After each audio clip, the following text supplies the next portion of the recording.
Troisième et dernière partie d'On n'est pas des pigeons. Et là maintenant, on va vous parler de probiotiques. Quand je dis on va vous parler, c'est plutôt Caroline qui va vous parler de probiotiques parce que c'est quoi un probiotique? Je sais même pas. Eh bien, on va revenir à la définition. J'espère que je n'ai plus de pattes entre les dents. Je n'ai pas pris soin de vérifier. Alors, un probiotique, c'est ce qu'on trouve dans toutes ces petites boissons que vous connaissez, qui en sont enrichies. C'est une bactérie qui doit arriver fatalement vivante jusque dans l'intestin, c'est-à-dire résister à tout le processus de digestion. Et là, elle favorise les bonnes bactéries et elle vise à faire diminuer les mauvaises bactéries, donc à maintenir en fait une flore microbienne impeccable dans votre intestin. Alors, ce pourquoi on s'est intéressé à ces petits produits, c'est parce que les producteurs aujourd'hui de ce genre de boissons ne peuvent plus indiquer d'allégations de santé. L'Europe l'interdit. Alors, est-ce que ça veut dire qu'il y a un mouvement de recul qui serait peut-être pas aussi bon que ce qu'on pense, ces probiotiques? Eh bien, rien n'est moins sûr. Avant d'entrer dans le vif du sujet, je vous propose de regarder ce reportage de Bernadette Goffinet. Cette petite bouteille au contenu bien connu est née il y a 18 ans et fabriquée en Belgique depuis. Une success story qui permet à l'usine de Rotselare de devenir le fleuron du groupe Danone dans le monde. Mais qu'y a-t-il donc de particulier dans ces 10 ml de yaourt à boire? Du lait bien sûr, et puis des ferments, des bactéries lactiques. Le Lactobacillus bulgaricus et le Streptococcus thermophilus pour les initiés, mais également une masse fermentée qui est spécifique à Actimel et qui est breveté par Danone. C'est le Lactobacillus casei Danone, le DN 114001. Et le produit final résulte avant tout de la durée de fermentation. Les micro-organismes vont se nourrir du lactose, le sucre naturel du lait, et vont ainsi se reproduire par milliards.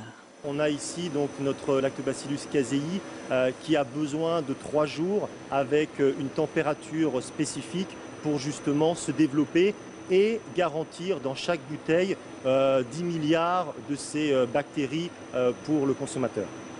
Un produit fragile donc qui doit être emballé avec respect. Depuis 2011, la petite bouteille a non seulement perdu la moitié de son poids, mais est aussi réalisée en résine végétale 100% biodégradable. Reste la phase finale, le tunnel de refroidissement à 4 degrés. Le yaourt et donc Actimel contient des organismes vivants, donc la chaîne du froid est essentielle pour maintenir et optimiser la qualité du produit et continuer et maintenir le processus de fermentation qui a commencé dans le process. Ces micro-organismes vivants, on les appelle aussi des probiotiques, que l'Organisation mondiale de la santé, l'OMS, définit comme étant bénéfiques pour l'organisme humain.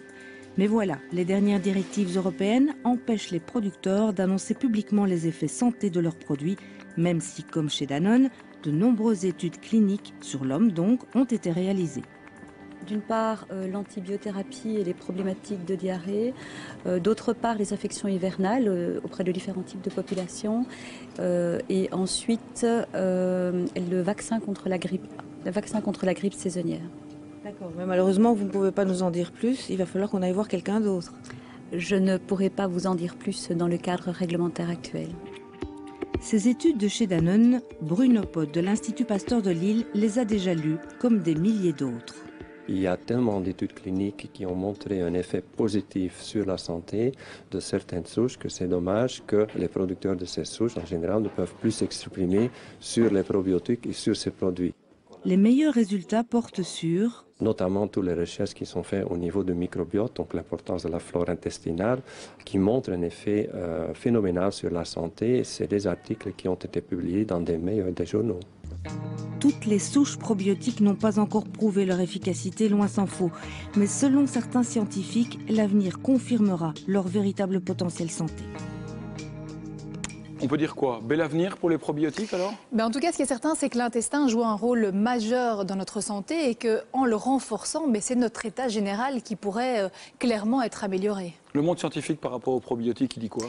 Alors, il y a plein d'études qui sont menées, on en parlait un petit peu dans le reportage, notamment Bruno Pot ici de l'Institut Pasteur de Lille mène avec son équipe de nombreuses recherches. Alors elles étudient plusieurs domaines, c'est ce qu'on va voir.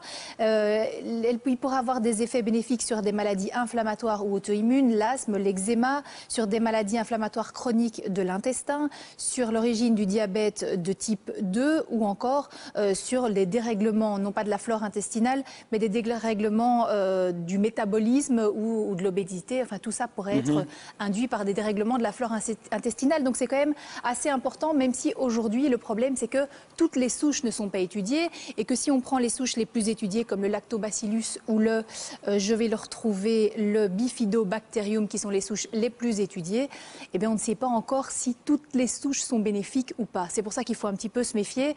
On a notamment vu on en parlait dans un autre reportage avec une chercheuse qui nous expliquait qu'en fait il y a des bactéries qui pourraient par exemple induire une résistance aux antibiotiques et dans ce cas-là, ça pourrait effectivement être assez dangereux pour nous, donc il faut un petit peu se méfier. Mais il y a des cas où les probiotiques sont clairement recommandés par les médecins. Oui, par exemple dans les diarrhées du nourrisson, vous avez peut-être connu ça, en général on leur donne un soluté, pour vos enfants, Sébastien, parce que mes souvenirs ne remontent pas. On leur donne en général un soluté de réhydratation et en plus des probiotiques, parce qu'on s'est rendu compte qu'avec ces probiotiques, on réduisait la durée de ces diarrhées de plusieurs jours, ce qui dans leur cas est vraiment important parce qu'un nourrisson peut évidemment se déshydrater très vite. Il y a aussi de nombreux médecins maintenant qui, après une cure d'antibiotiques, parce qu'on sait que les antibiotiques dérèglent complètement notre flore intestinale, conseillent d'en prendre. Une autre avancée, par exemple au Canada, Santé Canada, qui est un peu le ministère de la fédérale au niveau de la santé, conseille une formule qui s'appelle probiotique BioK+, pour réduire des infections au Clostridioides difficile. C'est une bactérie qui induit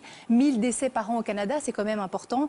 Et en donnant des probiotiques, on réduit ces décès et donc aussi des frais énormes qui sont induits par des traitements normaux médicaux. Voilà. Faites attention à votre flore intestinale. Oui, tous les jours, Sébastien, matin, midi, soir. Mais par contre, moi, j'ai seulement un petit doute par rapport à ces produits, pas en remettant en cause l'efficacité ou en question l'efficacité, mais le côté marketing, quand on voit les montants dépensés dans les publicités, c'est un petit peu cher aussi, ces produits. Oui, c'est cher. Maintenant, je posais encore la question à une chercheuse ce matin, Nathalie Delzen de l'UCL, en lui demandant, tiens, est-ce qu'il y a des bactéries vraiment différentes de celles qu'on trouve dans un yaourt normal? Eh bien oui, ce ne sont pas les mêmes souches. C'est-à-dire que dans un yaourt normal, vous allez trouver du bifidobacterium ou du lactobacillus, mais ces souches-là servent à la fermentation, tandis que celles qui sont rajoutées, ce sont celles pour lesquelles on suppose qu'il y a des bienfaits sur la santé, même si à l'heure actuelle, on doit attendre que des études soient encore menées pour en être certains.